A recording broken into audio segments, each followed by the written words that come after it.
Hermanos amados, en este momento sagrado, cuando nuestra mente y nuestro corazón son arrastrados por informaciones vertiginosas y voces contrapuestas, los invito a detenerse, a respirar hondo y a preguntarse, usted y yo, ¿dónde estamos parados cuando el mundo se agita? ¿Sobre qué fundamento estamos poniendo el alma cuando los titulares sensacionalistas caen como cataratas? Cuando las mesas de análisis estallan en conjeturas y cuando la opinión pública nos seduce a etiquetar apresuradamente los acontecimientos políticos con rótulos teológicos de gran peso, este es el tiempo en que la palabra de Dios nos exige no correr tras el arrebato, no seguir el ruido, sino volver al orden de la revelación, al pulso sereno de la Escritura, donde cada hecho adquiere su lugar, donde toda hipótesis es examinada a la luz inmutable de la verdad.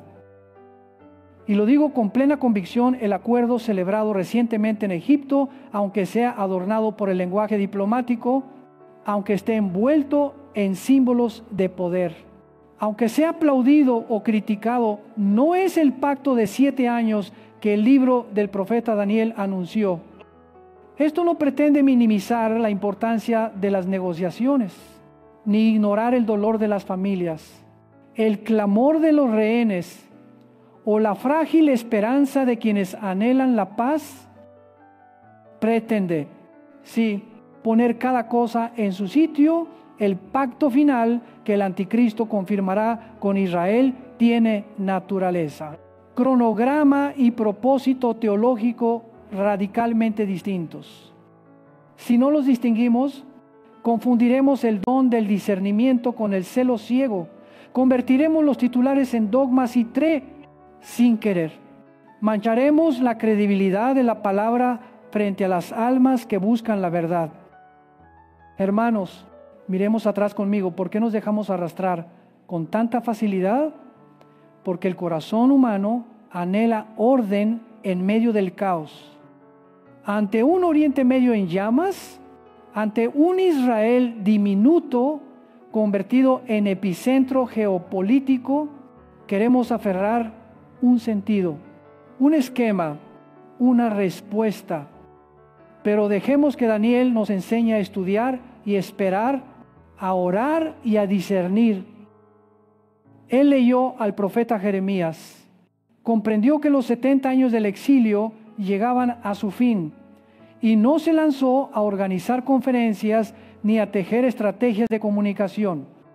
Shaorodilo se arrepintió, lloró por el pecado de su pueblo, pidió a Dios que revelara su programa y en medio de lágrimas, ceniza y contrición, vino el ángel Gabriel, no con rumores, ni con un tuit, ni con una chinta informativa al pie de la pantalla, sino con una revelación colosal. 70 semanas están determinadas sobre tu pueblo y sobre tu ciudad.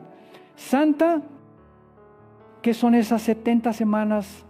No son 70 semanas de días, sino 70 semanas de años, una unidad familiar en el calendario litúrgico de Israel, sumadas. Hacen 490 años un itinerario teológico centrado en Israel y en el templo, no en todas las naciones, no en cada acontecimiento global, sino en el eje donde la historia de la salvación se anuda y el ángel no nos deja en penumbra.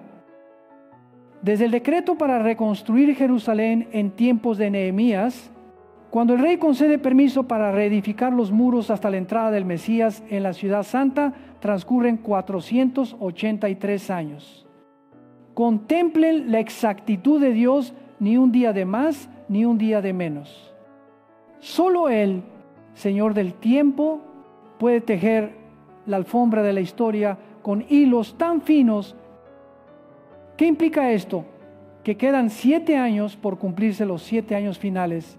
La última semana donde la historia humana rozará el filo del juicio y de la gracia. ¿Qué sello llevan esos 7 años? La revelación dice: confirmará el pacto con muchos por una semana, y a la mitad de la semana hará cesar el sacrificio y la ofrenda. Aquí, el hebreo resuena como martillo que clava Gabar.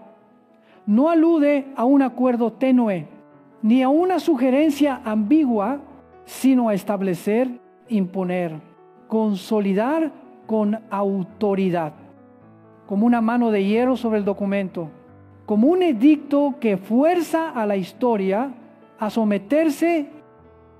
No se trata de un memorando amistoso, ni de un gesto romántico de buena voluntad. Es un eje del programa escatológico, con Israel en el centro, que desemboca en el hecho tremendo de que el culto sea interrumpido a mitad de la semana, es decir, en el punto medio de los 7 años.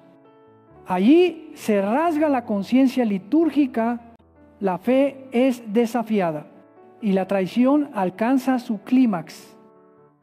Pongamos esto junto a lo que acabamos de ver: una cumbre con muchas naciones, numerosos puntos, múltiples promesas. Pero, ¿dónde está el marco de 7 años? ¿Dónde la naturaleza de imposición total que obliga a Israel a un orden de culto para luego quebrarlo a mitad del periodo? ¿Dónde el foco en el templo y la liturgia? No lo vemos. Lo que vemos es agitación diplomática, cálculos de seguridad, estrategias de pausa y avance, canjes de rehenes, treguas precarias. Todo ello puede ser importante. Puede salvar una vida al borde del abismo. Puede comprar un respiro para una ciudad. Pero no porta la arquitectura teológica de la última semana. Por eso, hermanos, no precipitemos el nombre que la Escritura aún no pronuncia. No colguemos sobre la frente de la historia un letrero que Dios no ha escrito. Alguien preguntará, ¿y las asociaciones con ciertos personajes es que cualquiera con ascendencia judía y cerca del poder es la sombra del anticristo, hijos de la verdad? No se nos permite rebajar la teología a conjeturas baratas. La historia de la salvación no es una novela policial mediocre donde se adivina el culpable por pistas recogidas en internet. El anticristo reunirá rasgos nítidos, emergerá de un ámbito que la Biblia perfila, tejerá una red de poder, engaño y culto falso. No será simplemente un asesor, un negociador o un pariente de algún gobernante en el chisporroteo de la coyuntura. Alcemos la vista y miremos a través de la niebla del rumor. Otros dirán, ¿y por qué ciertas regiones, Siria, Irak, Líbano se mencionan con un tono sombrío espiritual? Porque en la memoria bíblica, tales coordenadas evocan la contienda entre luz y tinieblas. Hay montes como Hermón, hay nombres como Basán, donde las tradiciones antiguas hablan de caídas y de vínculos con poderes invisibles. No es para llevarnos a un miedo supersticioso, es para recordar que el campo de batalla no es solo de carne y hueso, es el choque entre teología y falsa religión, entre adoración verdadera y seducción del poder. Sea cual sea la tierra o la época, el destructor de almas corre hacia donde el hombre se embriaga de poder y aborrece la verdad. Entonces, ¿cuál es el primer paso para usted y yo? Hacer lo que hizo Daniel, volver a las rodillas. El mundo nos invita a analizar, enmarcar, pronosticar, graficar. La palabra nos invita a llorar. Llorar por el pecado de nuestro pueblo. Llorar por los niños abrazados a la oscuridad en los túneles. Llorar por las madres inclinadas sobre tumbas mudas. Llorar por los soldados que caen bajo la sirena. Llorar para limpiar los ojos incrustados de ideología. Hermanos, las lágrimas santas son el lente del espíritu. Sin lágrimas, la inteligencia se vuelve pétrea. Sin contrición, la teología se vuelve soberbia. Tras llorar, el siguiente paso es aprender, no acumular versículos como quien llena un almacén, sino aprender como quien camina de noche y necesita una lámpara a sus pies. Estudiemos de nuevo las 70 semanas como un mapa antiguo en el que cada trazo importa. Sigan los hitos de la revelación, el decreto de reconstrucción, los 483 años hasta la entrada del Mesías, los 7 años restantes, la semana final. Entiendan que esta semana no se confunde con pactos circunstanciales de la política, ni se diluye en los eslóganes de amor y odio que dicta la prensa. Es el preludio de un clímax mundial en el que habrá un pacto impuesto, un culto interrumpido a mitad de semana y un orden de adoración falso levantado para forzar a la humanidad a postrarse ante la imagen del poder. Y llega el último paso, vivir. No solo saber, sino vivir. Vivir como centinela sobre el muro, con los ojos fijos en el alba, la antorcha en la mano y el corazón confiado en el Señor del amanecer. Vivir como peregrinos sin equipaje superfluo, llevando pan y agua, esto es, la palabra y el Espíritu. Vivir como padres y madres que no alimentan a sus hijos con noticias calientes, sino con verdad. Vivir como testigos que no adoran el dramatismo, sino al Señor de la historia. Alguien dirá, si no es el pacto final, ¿qué es entonces ese acuerdo? Es un silencio entre tempestades en una sinfonía. Ese silencio puede salvar vidas. Juntar manos, darle un respiro a una ciudad, pero también puede ser aprovechado por el mal para tensar la cuerda de una nueva locura. Por eso, el pueblo de Dios no puede dormirse en ese silencio. Tregua no es paz, alto el fuego no es reconciliación. Canje de rehenes no es justicia. La justicia exige verdad y responsabilidad. La reconciliación pide arrepentimiento y cambio. Sin ello, todo documento es papel fino que envuelve un barril de pólvora. Hermanos, vivimos un tiempo en que el lenguaje se ha convertido en arma. La palabra paz es vaciada y rellenada con cálculos, agendas y segundas intenciones.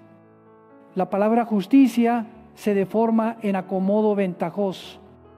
La palabra verdad se tritura en fragmentos de algoritmo, pero el creyente no puede entrar al santuario con vocablos huecos. Debemos devolver a esas palabras su sentido original con nuestra vida, orar para que la paz tenga alma, entregarnos para que la justicia tenga cuerpo, decir la verdad para que la verdad tenga rostro. Miremos a Israel en el espejo de la Biblia. Un pueblo pequeño, una tierra pequeña. Y sin embargo, la niña de los ojos de la historia, nada de eso sorprende a quienes escuchan a los profetas. Cuando Jerusalén se vuelve copa de vértigo para los pueblos, cuando la piedra pesada de Dios desgarra las manos de los imperios, la televisión lo llama crisis, los estrategas inestabilidad, pero la Escritura lo llama señal. Y las señales no existen para asustarnos, sino para reorientar la brújula. Nos dicen que la historia no patina al azar, avanza hacia el encuentro entre el poder humano y el Rey de Reyes. En esta profundidad, cada creyente es convocado a una nueva disciplina.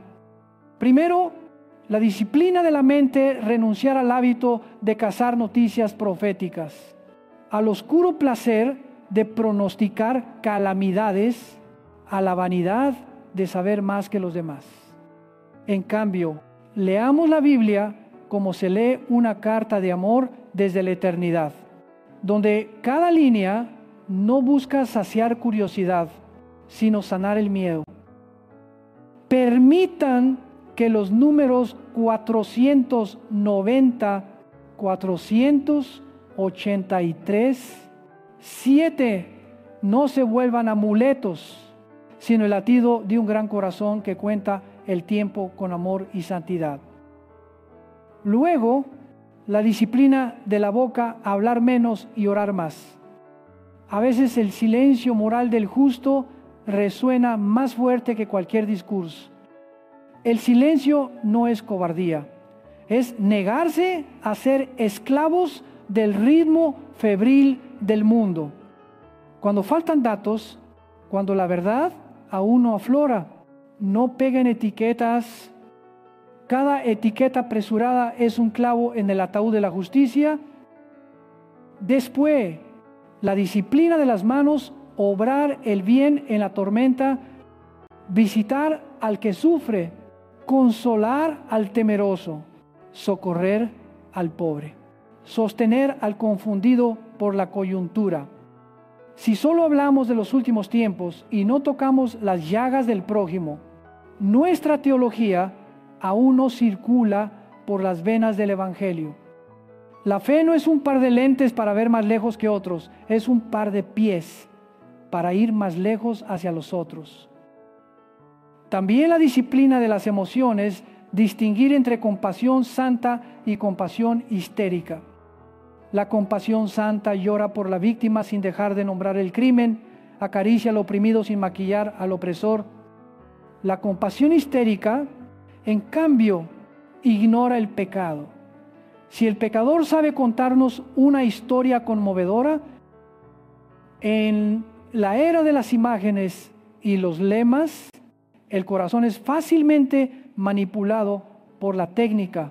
Por eso, dejen que la palabra purifique el sentir, para que al exigir justicia no lo hagamos con odio y al clamar por paz no lo hagamos con ceguera. Hermanos, deseo hablar también a quienes son tentados a mezclar arbitrariamente los eventos actuales con símbolos escatológicos. Existen fórmulas coyunturales que suenan piadosas, se pega un número, un lugar, un rumor y ya tenemos una revelación. Es la tentación de convertir la palabra en adorno de nuestra imaginación. No lo hagan. Sean humildes como Daniel recibió revelación, no para satisfacerse, sino para servir al pueblo. No usó el conocimiento como arma contra los hermanos, sino como una lámpara humilde en la noche. Quien sabe y no ama, aún no sabe cómo conviene. Y ahora, contemplen la cumbre en Egipto como un espejo roto que refleja solo un fragmento del rostro de la época. Hay allí cálculos estratégicos, miedos nacionales, maniobras diplomáticas, el mañana de ciudades enteras. Oremos por los gobernantes, no para que obtengan fama, sino sabiduría. Supliquemos que entiendan que cada firma puede salvar una vida, pero también atar a un pueblo al torbellino. Pidamos que honren la verdad, que no malbaraten la justicia, que no usen a los inocentes como fichas. Oremos por quienes están en sótanos oscuros, para que reciban una noticia que hay uno que los ve, cuenta sus lágrimas y no los deja huérfanos.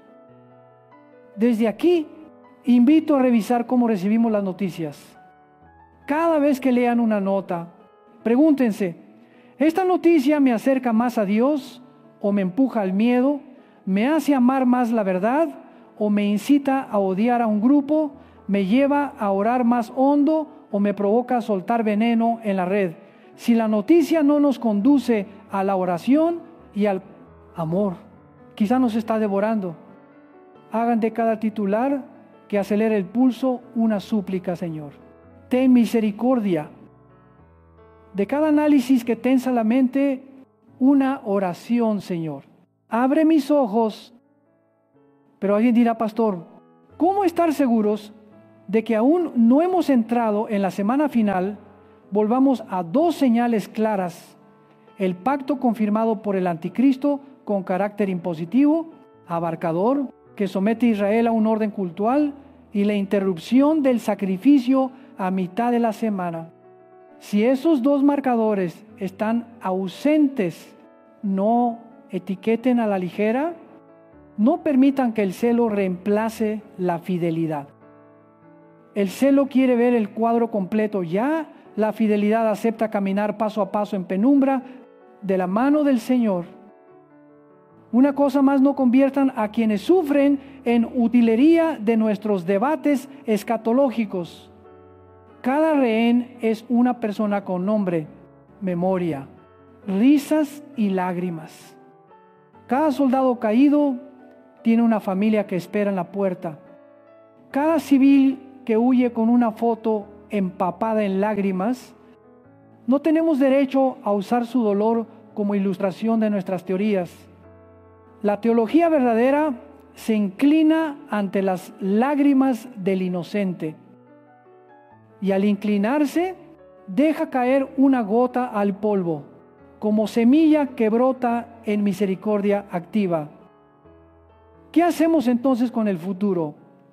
La respuesta no está en acertar fechas, sino en preparar el corazón. Preparar es estudiar la palabra, templar el alma con oración, tejer la vida con disciplina moral. Preparar es enseñar a nuestros hijos a leer la Escritura y a discernir las noticias falsas. Preparar es forjar una comunidad que sea refugio del agotado, enfermería del herido por la propaganda. Preparar es aprender a estar del lado de la víctima sin caer en el odio, dialogar con el discrepante sin traicionar la verdad. Preparar es ser sal no agria, sino sabrosa, y luz no deslumbrante, sino guía. Suplico, además, que guardemos un santo temor cuando mencionamos al anticristo. No convirtamos ese nombre en palanca de sarcasmo político ni en etiqueta útil para quien nos desagrada. La Escritura enseña que ese personaje vendrá con poder engañoso, con señales, con la religión del ego y la ambición de usurpar la adoración debida solo a Dios. Al hablar di Elo, no temblamos como huérfanos, más allá de la sombra está el Rey victorioso. No buscamos al diablo en cada noticia, buscamos las huellas de Cristo conduciendo a su iglesia por el valle de sombra de muerte. Para concluir esta meditación, los convoco a volver a lo sencillo y prodigioso, la fidelidad cotidiana. Fidelidad en la oración privada, donde contamos al Señor nuestras confusiones y le pedimos reordenar emociones moldeadas por el mundo. Fidelidad en el estudio bíblico familiar, donde las 70 semanas dejan de ser fórmula seca y se vuelven historia de un Dios paciente que cuenta los pasos de su pueblo en la noche del exilio. Fidelidad en el trabajo diario, donde rehusamos ganancias injustas y decimos la verdad a costa de pérdidas, porque creemos que la verdad vale más que la coyuntura. Fidelidad en el amor a la iglesia, donde no arrojamos piedras por discrepancias, sino que sanamos heridas, conscientes de que el mundo ya sangra demasiado. Hermanos amados, graben esto en el corazón: el acuerdo de Egipto, como todo pacto humano, puede ser útil, frágil, susceptible de abuso, susceptible de traición, pero no es el pacto de 7 años. Ese pacto, cuando llegue, traerá el trueno de la revelación, un marco de 7 años nítido, un poder que impone un centro litúrgico quebrado a mitad de semana. Entonces, la historia dará un giro que hoy solo entrevemos como sombra. Hasta entonces, el creyente no se sienta a adivinar nubes, El creyente se inclina a lavar los pies del cansado, a levantar al desesperado y abrir la Biblia para oír el latido de Dios. Salgan de aquí con los ojos lavados por la palabra. No permitan que el huracán del rumor les arrebate la paz. No dejen que la sed de dramatismo seque la fuente de la oración. No permitan que la necesidad de tener opinión ahogue el susurro de la humildad. Hagan de cada noticia una campana que llama al aposento, de cada evento político una lección de fe, de cada debate una ocasión para mostrar que nuestro Señor no es un argumento, sino un viviente. Bajo sus alas, Israel, las naciones y nosotros mismos ocuparemos nuestro lugar en la historia hasta que la aurora del Rey de Gloria desgarre la noche del engaño. Que el Espíritu Santo caliente el corazón enfriado por el cansancio de la época, aclare los ojos nublados por el polvo de la información y afirme las manos que tiemblan de miedo. Que nos recuerde que la historia no es una rueda ciega, sino una procesión que avanza hacia el trono del Redentor. Y en esa procesión no resonamos con el ruido del mundo, sino con el himno santo de la esperanza. Porque el que prometió es fiel, porque el 7 no es solo una cifra, sino el sello de la plenitud. Porque las 70 semanas no son solo un esquema, sino el poema de un Dios justo y misericordioso. Vivamos, velamos, oremos y amemos. Hermanos amados, avancemos con el alma en silencio ante el Señor, para mirar de frente las paradojas y las grietas morales que se exhiben detrás del envoltorio verbal llamado paz. Usted y yo sabemos que cuando el campo de batalla calla por un instante, el corazón humano alza la voz de la controversia. Debemos canjear la libertad de homicidas por la sonrisa del reencuentro de los rehenes. Se puede comprar un respiro de tranquilidad al precio de la justicia, y es posible edificar el futuro sobre el suelo tembloroso de concesiones. La palabra nos exige no responder con ira ni con ligereza, sino con una conciencia lavada por la verdad y el amor. Levantemos la mirada y recorramos la cadena de hechos que condujo al mundo a esta encrucijada. Tras la entrega de una franja costera del Mediterráneo al gobierno palestino, el poder local cayó en manos de una organización extremista. Los caudales de ayuda que se suponía debían vendar las heridas del pobre fueron vertidos bajo tierra hasta formar un laberinto de túneles, arsenales y trampas, escondidos bajo escuelas, hospitales y viviendas. Un espacio de vida fue convertido en campo de batalla, niños y mujeres en escudos, centros médicos, en fachadas de búnkeres. Desde esas tinieblas subterráneas, un día, una turba de odio cruzó la frontera, desgarró el cuerpo de un pueblo, arrebató la vida de ancianos, pequeños y jóvenes, y arrastró cautivos como trofeos. El mundo civilizado debería haberse estremecido y, al unísono, exigir justicia y la devolución de los rehenes.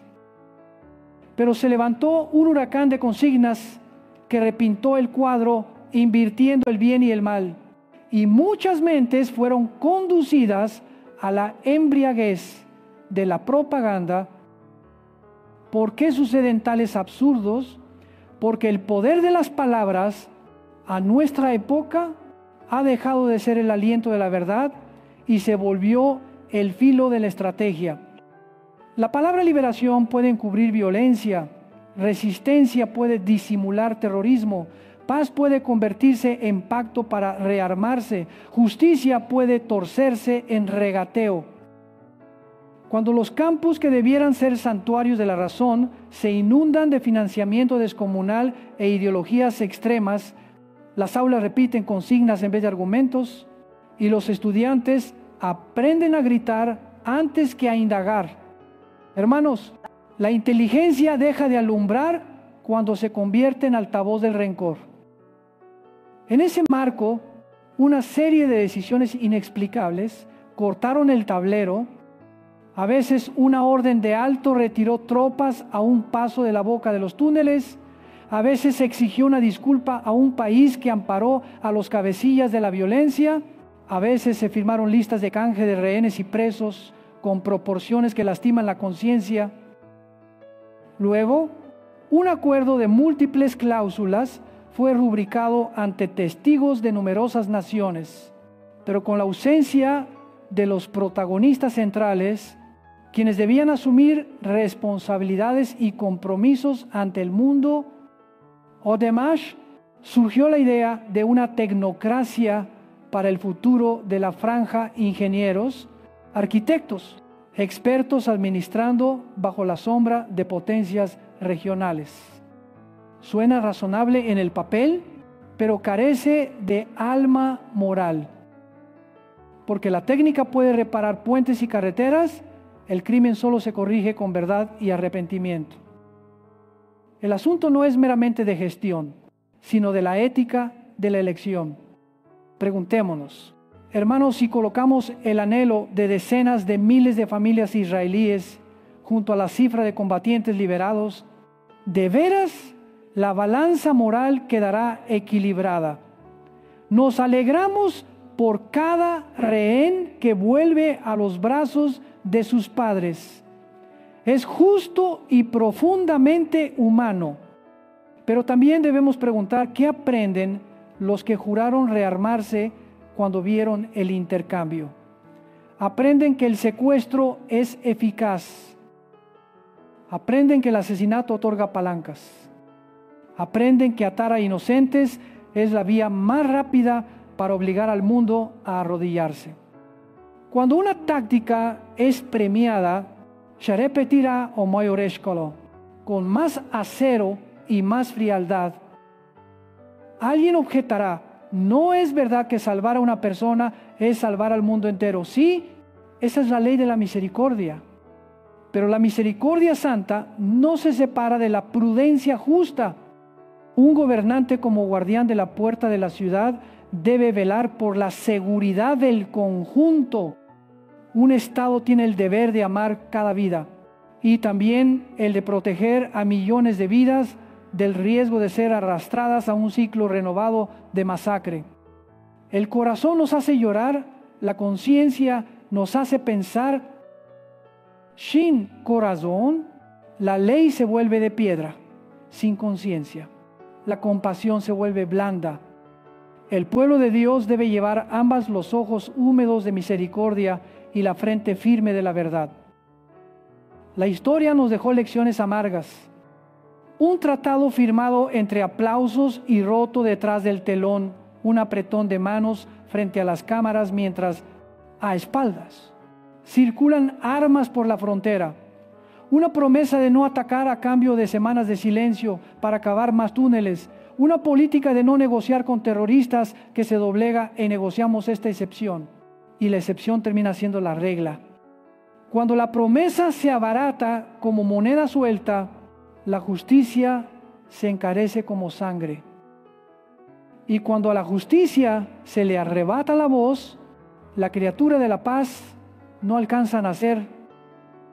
Pero no crean, hermanos, que este enredo es solo producto de la política. Es el síntoma de un orden moral que se desmorona. Cuando se altera la definición de la familia, se deforma el concepto de persona y se rebaja la dignidad de la vida. La teología del corazón colapsa. El ser humano deja de ver la imagen de Dios en el rostro del prójimo. El enemigo se caricaturiza como demonio absoluto para poder tratarlo como objeto, y el aliado se santifica para eximirlo de examen moral. En ambas caricaturas, la verdad queda colgada de la horca. La palabra nos llama a no seguir caricaturas, sino a recuperar el verdadero retrato del hombre alto por haber sido creado a imagen de Dios y roto por el pecado, necesitado de redención. A la luz de esto, leamos con cuidado la llamada fórmula tecnocrática para una tierra devastada. La tecnocracia promete capacidad, cálculo y orden, pero no puede coser el alma de una sociedad que ha despreciado la verdad. Un hospital puede reconstruirse en meses. La confianza cívica se edifica en años de transparencia y responsabilidad. Una escuela puede reabrir su matrícula. Las memorias heridas de los niños solo se sanan con una educación que diga la verdad sobre el crimen, honre al justo y enseñe a amar incluso al diferente. Sin eso, la tecnocracia será pintura nueva sobre un muro cuarteado, mientras el agua sucia de la propaganda y el odio sigue filtrándose por los cimientos. Entonces, ¿qué hace el pueblo de Dios en medio de estas partidas de poder? El primer paso es discernir las palabras. Probemos cada consigna como se prueba el oro en el fuego. Respeta la verdad, nombra el crimen por su nombre, protege al inocente. Hay consignas grandes pero huecas, tambores que inflaman emociones y evaden la responsabilidad moral. Hay declaraciones duras pero falsas, como acero cromado, brillan pero se pudren. Usemos la Escritura como vara toda palabra que concuerde con la verdad, respete la vida y promueva justicia. Reténganla, la que niegue la verdad, desprecie a la víctima o maquille al opresor. Deséchenla. El paso siguiente es discernir políticas. El pueblo de Dios no puede convertir los principios morales de la Biblia en caprichos de partido. Cambie quien cambie en el poder. La fórmula no cambia justicia para las víctimas. Protección de la vida inocente, transparencia informativa, rendición de cuentas y rechazo de toda negociación que convierta personas en fichas de trueque. Cuando intercedemos por las autoridades, no pedimos que derroten a la otra facción, sino que se venzan a sí mismas, que venzan la tentación de mentir, el hábito de la sofística y el miedo a perder votos por decir la verdad. Luego, el tercer paso, cuidar el alma de la comunidad. En el torbellino de disputas, la iglesia debe ser ancla para el desconcertado. Enseñemos la Biblia con el ritmo de la esperanza, no con el lenguaje del pánico. Expliquemos la historia de la salvación como una cuerda resistente que saca al hombre de las arenas movedizas. Recordémonos que el silencio de las armas no siempre es paz y que el ruido de la oración nunca es inútil. Abramos nuestras casas al desconocido, nuestros oídos al sollozo y nuestras manos a las necesidades concretas. Así desactivamos la magia del eslogan con el sacramento del amor. El cuarto paso es educar a los niños. Si escuelas, plataformas y pantallas les enseñan la embriaguez del furor, nosotros debemos enseñarles la sabiduría de la mansedumbre. Enseñemos a distinguir información e interpretación, hechos y comentarios, evidencia y rumor. Enseñemos que llorar con el que llora no significa ceguera moral y que la indignación justa no legitima la violencia. Enseñemos a orar por quienes no entendemos, por los pueblos con los que no tenemos lazos y por quienes han extraviado su camino en la oscuridad. Esas oraciones corroen los planes de la tentación. El paso final es el compromiso cívico. Estemos donde estemos, exigimos transparencia informativa, independencia judicial y ética en la política exterior. Apoyemos las voces que se atreven a decir la verdad sobre el crimen, a llamar terrorismo al terrorismo, a defender sin condiciones a la víctima. Oponámonos a cualquier juego político que convierta a rehenes en baraja de negociación y lo llame victoria diplomática. No hay triunfo genuino sobre cadáveres de inocentes. El creyente no es ingenuo ante las artimañas, pero tampoco es cínico. No se desentiende, pero tampoco fanatiza. No es ciego, pero tampoco se rinde. Hermanos, todo lo dicho sería retórica vacía si no se coloca bajo la luz de la revelación.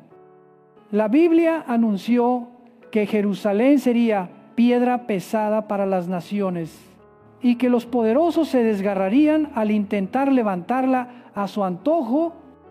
Eso está ocurriendo. Todo plan de estabilidad duradera que niegue la verdad se quebrará solo. Todo pacto sin alma de arrepentimiento se volverá trampa. Toda tregua sin desarme del crimen será un silencio para la próxima tormenta. No es pesimismo, es lucidez de fe. La historia marcha por la ruta que señalaron los profetas y la misión de la iglesia no es vitorear ni maldecir, sino vigilar desde la torre, mirar, orar, alertar y sostener para no confundirnos. Grabemos 3 principios de discernimiento. Primero, no confundir paz táctica con paz justa. La paz táctica es un respiro para reacomodos. La paz justa es la flor de la verdad y la justicia. Segundo, no confundir compasión impulsiva con compasión santa. La compasión impulsiva tolera la mentira si nos conmueve. La santa se arriesga a amar a la víctima sin maquillar al malvado. Tercero, no confundir pactos humanos con pacto revelado. Los pactos pueden ser bien intencionados, pero el pacto de 7 años, cuando llegue, tendrá otra marca, un marco temporal definido, un poder que impone y el culto interrumpido a mitad de semana. Mientras esos 3 indicadores no aparezcan, guardemos una paz sobria, sin sobresaltarnos ante cada golpe de titular. Alguien preguntará, con tantas críticas, ¿dónde queda la esperanza? La esperanza está en que Dios sigue usando incluso el enredo humano para preparar la tierra de una nueva cosecha. Toda mentira expuesta a la luz se incendia sola. Toda verdad, dicha con fidelidad, prende por sí misma. Entre salones diplomáticos, Dios obra en la habitación secreta de los que oran. Entre documentos densos, Él firma en corazones humildes un pacto de arrepentimiento y justicia. Y son esos corazones, no los bolígrafos del poder, los instrumentos de la verdadera paz. La paz real no nace de la coerción, sino de la rendición ante el Rey de paz. Seamos, pues, hombres y mujeres de paz verdadera, ojos abiertos para ver con claridad, boca abierta para decir la verdad en amor, manos abiertas para levantar al caído y rodillas dobladas para suplicar. Recuerden, cada decisión política puede salvar a uno o poner en riesgo a muchos. Cada firma puede curar una herida o abrir otra. Cada palabra nuestra en la red puede calentar un corazón o empujarlo a la sombra. No controlamos el gran auditorio, pero sí el cuarto pequeño, el cuarto de la conciencia de la familia y de la iglesia local. Desde allí correrá un agua clara que se filtrará por las grietas del mundo y enfriará las piedras al rojo vivo del odio. Hermanos amados, el camino es largo y pedregoso, pero no caminamos solos. Aquel que contó con precisión los 483 años también cuenta cada lágrima de las madres, cada latido de los padres y cada suspiro de los jóvenes. Él no tarda en su promesa, ni se apresura al ritmo del ruido del mundo. Es paciente para que el pecado se exponga y la verdad se manifieste.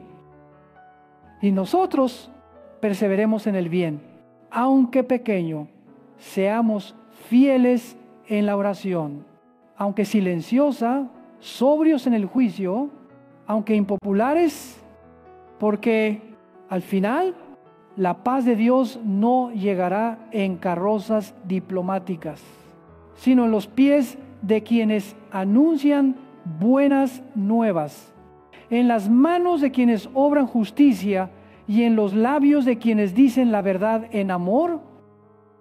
Hermanos amados, ahora la palabra de Dios nos invita a avanzar todavía más, a mirar de frente la perspectiva escatológica con ojos vigilantes y corazón humilde. Ya hemos cruzado por las discusiones, hemos tocado las heridas de nuestra hora, hemos discernido la línea sutil entre una paz aparente y la justicia verdadera. Ahora, usted y yo necesitamos situarnos sobre una roca más alta, leer la historia a la luz ardiente de los profetas, para entender por qué un pueblo pequeño hace temblar a las naciones. Ipsilon, ¿por qué toda estrategia humana, si no se arrodilla ante la verdad, se quiebra como barro? Escuchemos la cadencia antigua que todavía resuena en Jerusalén: será copa de vértigo para los pueblos, y el que intente alzar esa piedra se desgarrará las manos. Esas palabras fueron escritas siglos atrás, pero hoy suenan como campana. Una franja de tierra pequeña, comparable a un estado de la Unión, se convierte en el centro de reuniones de urgencia, resoluciones apremiantes y tormentas de opinión. Lo que el mundo llama paradoja, la Escritura lo llama señal, porque allí se expone la soberanía de Dios sobre la historia. Él escoge lo pequeño para avergonzar a lo grande, lo débil, para desnudar la vanidad de la soberbia. Alguien pregunta, ¿y el pacto recién firmado podemos esperar que sea un punto de inflexión? Mantengamos la calma. Un acuerdo puede silenciar los fusiles por una temporada, puede devolver cautivos a los brazos de sus padres, y por ello corresponde llorar de gratitud. Pero recuerden, no hay paz verdadera sin verdad y arrepentimiento. No hay seguridad duradera si el crimen sigue entrenándose en los subterráneos. No hay futuro si la memoria de las víctimas se canjea por aplausos fugaces.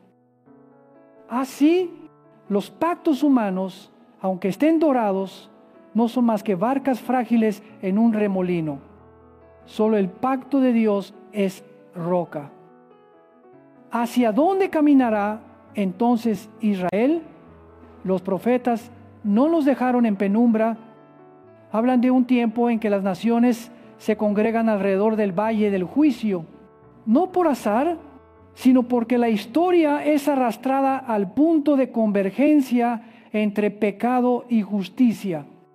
Señalan la causa profunda: el pueblo de Dios esparcido, la tierra repartida como mercancía, los niños convertidos en objeto de trueque.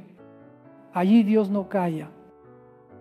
Él reivindica el honor de su heredad, alza la voz en medio de los imperios altivos y demuestra que la tierra no pertenece a la agenda de los poderosos, sino al reinado del Creador. Hermanos, la palabra jamás legitima el odio, separa verdad y mentira para salvar el alma. Por eso, al hablar de Israel y de Jerusalén, debemos distinguir con claridad entre gobierno y pueblo. Un gobierno puede corromperse, una política puede errar, pero el derecho a la vida de un pueblo sobre la tierra que la palabra señaló merece nuestro respeto. Como cuando amamos a un pueblo oprimido por la tiranía sin complicidad con el régimen, así también, al interceder por Israel, no firmamos cheques en blanco a toda decisión. Nos colocamos del lado de la verdad, defendemos a la víctima, denunciamos el crimen y llamamos al arrepentimiento a ambos lados del conflicto. En esta perspectiva, tampoco podemos olvidar al pueblo de Gaza, gente común que desea trabajar, criar a sus hijos y vivir en paz bajo su techo. Ellos no son la encarnación del terrorismo, son víctimas de un aparato que convierte hospitales en arsenales, escuelas en nidos de francotiradores y hogares en trampas explosivas. El opresor ha cubierto con un velo negro sus rostros, los ha usado de muro humano, ha convertido el llanto de los niños en herramienta propagandística. La compasión santa no mide la sangre por pasaporte, solo ve la imagen de Dios en todo rostro tembloroso. Pero esa compasión no maquilla el crimen, llama a las tinieblas por su nombre, porque solo cuando la oscuridad es nombrada, amanece. Estamos en una hora en la que emoción e información se entretejen formando una red espesa. En la red, en las aulas, en las calles. Aparecen consignas que embriagan con ansias de justicia y, sin embargo, olvidan la justicia, que claman por paz y, no obstante, olvidan el camino hacia la paz. Ese camino es verdad, justicia, arrepentimiento y perdón. En ese orden, invertir el orden es derrumbarlo todo. Perdonar sin arrepentimiento es humanitarismo mudo. Clamar por paz omitiendo la justicia es evasión moral. Gritar justicia negando la verdad es venganza maquillada. Solo la Escritura mantiene en pie los 4 pilares a la vez. Hermanos amados, aprendamos la sabiduría de las señales. La señal no es para acampar en ella, sino para seguir caminando. Cuando oigamos que las naciones se juntan contra Jerusalén, no huyamos en pánico ni nos burlemos con escepticismo. Ajustemos la disciplina del atalaya, custodiar la boca, decir la verdad en amor, custodiar la mente, pensar con claridad según la palabra, custodiar el corazón, mantenerlo tierno bajo el espíritu, custodiar las manos dispuestas al bien y, sobre todo, custodiar las rodillas, perseverar de hinojos. Solo las rodillas encallecidas en oración pueden mantenerse firmes cuando la tierra tiembla. El mundo aún recorrerá curvas. Veremos pactos aclamados y luego rasgados. Canjes televisados que se vuelven puñales por la espalda. Planes de reconstrucción que suenan al cielo pero ocultan túneles que siguen cavándose. Y cuando la historia llegue al punto de quiebre, la semana final se abrirá como puerta que se cierra de golpe. Entonces habrá un pacto impuesto con un marco temporal definido. Se levantará un orden de culto falso y el sacrificio será interrumpido a mitad de camino. Esos son los 3 hitos de la revelación. Mientras no aparezcan, no colguemos el rótulo de final, pero tampoco seamos ciegos a las olas que anuncian la tormenta. Que no se malentienda, conocer escatología no es para ganar debates, sino para crecer en santidad. Si el conocimiento nos vuelve soberbios, no, viene del cielo. Si la profecía nos hace déspotas, no proviene del Señor. Todo conocimiento verdadero nos baja a lavar los pies del cansado, a levantar al caído, a partir el pan con el hambriento, a abrir la puerta al desconocido, a reservar un lugar en el corazón para quien es distinto. La teología genuina siempre tiene las manos manchadas por el barro del servicio. Necesitamos una clase nueva de valentía, valentía mansa, valentía para decir la verdad difícil, mansedumbre para decirla de modo que pueda oírse, valentía para oponernos al crimen, mansedumbre para no triturar al débil, valentía para estar del lado de la víctima, mansedumbre para seguir orando por el descarriado. valentía para advertir de las señales del final, mansedumbre para no convertirnos en trompetas del pánico. Solo el Espíritu Santo teje esos dos hilos en el mismo telar. En los días por venir, practiquemos un santo hábito. Cada vez que una noticia les hierva la sangre, deténganse un instante y oren por 3 grupos. Primero, por las víctimas inocentes, que Dios los consuele, proteja y restaure. Segundo, por los gobernantes, estemos o no de acuerdo, que sean iluminados, teman a la verdad y se atrevan a hacer lo correcto aunque pierdan prestigio. Tercero, por los mismos malhechores, para que despierten, suelten las armas y salgan de las cadenas de la mentira. Esa oración es como gotas de aceite en los goznes de la historia. No hacen ruido, pero gracias a ellas la puerta se abre sin romperse. Iglesia de Dios, no te dejes moldear por el algoritmo. El algoritmo quiere encerrarte en burbujas, enseñarte a odiar a desconocidos, embriagarte con tener razón en la red mientras olvidas tener razón en la vida. Rompe ese aro con la disciplina de la palabra y del altar doméstico. Lee la Biblia en voz alta a tus hijos, permite que pregunten y respóndeles con verdad y con bondad. Enséñales que un corazón recto es más fuerte que un ejército de trolls, que un perdón sincero puede detener un ciclo de odio, que un testimonio sobre Jesucristo puede cambiar el rumbo de una vida.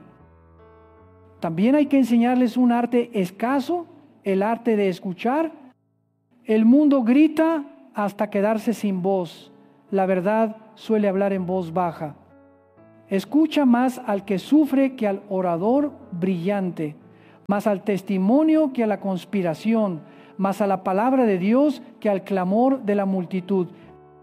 En ese silencio, Dios siembra en nuestro pecho decisiones que salvan personas, no solo apariencias. Tal vez alguien pregunte, ¿tenemos derecho a esperar? Sí, y debemos esperar, pero con esperanza bíblica. No es pintar de rosa la realidad, sino mirar a través de ella para ver la mano del Creador obrando en secreto. Cuando la mentira se levanta, la esperanza recuerda que la luz solo necesita una grieta. Cuando la violencia avanza, la esperanza recuerda que toda herida puede ser puerta para la gracia. Cuando las naciones desciendan al valle del juicio, la esperanza recuerda que el Rey justo alzará su voz y nadie la callará. Por eso, guarden el corazón de la amargura. La amargura nos vuelve ciegos ante los pequeños milagros de cada día: un niño salvado, una madre reunida, un soldado que regresa, un prisionero que abre los ojos a la verdad, una comunidad que se atreve a decir no a la mentira, un joven que apaga la pantalla para abrir la escritura. Esos misterios no ocupan titulares, pero son el pan y el vino que alimentan a la iglesia en el desierto. Hermanos amados, yo me silencio, cediendo espacio para que el Espíritu Santo siga hablando al corazón de cada uno con una imagen. Hay ríos subterráneos que fluyen bajo ciudades bulliciosas. El ojo no los ve, el oído no los oye. Pero gracias a esa corriente silenciosa, la tierra no se resquebraja y los árboles no mueren. Ojalá nuestra iglesia sea ese río subterráneo en esta época convulsa, silenciosa, perseverante, pura, llevando agua de vida por cada grieta del odio.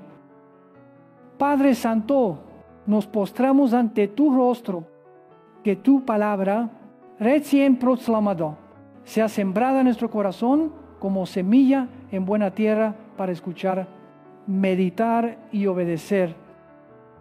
Señor Jesucristo, Rey de la paz, pon tu mano sobre Israel y sobre las naciones alrededor, venda las heridas de los inocentes. Libera a los cautivos, detén la mano de la violencia, Haz que la justicia fluya como un río y que la verdad se mantenga erguida como columna en la plaza. Espíritu Santo de la verdad, enciende nuestra mente para discernir entre la paz aparente y la paz que viene del cielo, entre el eslogan vacío y tu voz. Arranca de nosotros la levadura de la amargura, la ira ignorante y el miedo que nos hace pactar con las tinieblas. Intercedemos por las autoridades, concédeles temor de Dios, amor por la verdad más que por el provecho, y el valor de hacer lo correcto, aunque pierdan prestigio, que protejan la vida inocente y honren la dignidad de la persona creada por ti. Oramos por tu iglesia en todo lugar, haznos sal y luz, perseverantes en la oración, fieles en la justicia y mansos en la misericordia. Enséñanos a lavar los pies del cansado, levantar al caído y dar testimonio del resucitado en medio del tumulto. Guarda nuestros hogares, que tu palabra resuene en casa, que el altar familiar arda cada día, que los niños aprendan a amar la verdad, aborrecer la mentira y perseguir la santidad. Y finalmente, Señor, enséñanos a esperarte sin cansarnos, a obrar el bien sin desmayar y a gozarnos en una esperanza que no se marchita, porque tú eres el Alfa y la Omega, el Señor de la historia, el que viene y ha de venir. Lo pedimos unidos en el nombre de Jesucristo.